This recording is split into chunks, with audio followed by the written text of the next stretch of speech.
Bosta kienu dawk li attendew biħġarhom għall-attività organizzata mid-deputat tal-Partit Nazzjonalista Claudette Paċ fid-Dar Ċentrali it-tlieta filgħaxija. Attività bilan li jkun hawn iżjed għarfien dwar id-diabete billi saru testijiet ta' zokkor, tal-pressjoni kif ukoll testijiet ta' sensazzjoni fis-saqajn.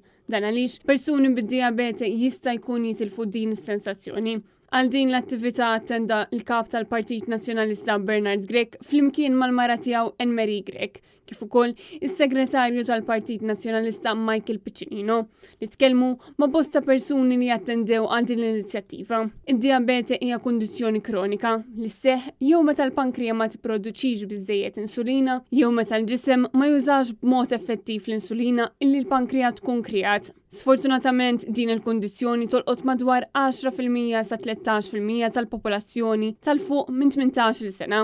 Madankollu dan in-numru mhux preċiż hekk kif pajjiżna ma jeżistix reġistru ta' persuni li għandhom id-diabete. Waqt li l-amputazzjonijiet iż-żgħar pereżempju ta' swaba huma minn 4 sa 6 darbit ogħla minn dawk f'pajjiżi oħrajn. Barra minn hekk numru minn dawn il-persuni ma jafux li għandhom din il-kundizzjoni għalhekk huwa importanti ħafna li dejjem isiru t-testijiet neċessarji. Dan hekk kif jekk tiġi traskurata din il-kundizzjoni twassal għal ħafna komplikazzjonijiet fosthom fl-għajnejn, fil-kliewi, fis-saqajn u saħansitra anka għall-imwiet. Il-Partit Nazzjonalista jinsab kommess li jibqa' jaħdem favur aktar għarfien u kura brabtiet mad-diabete.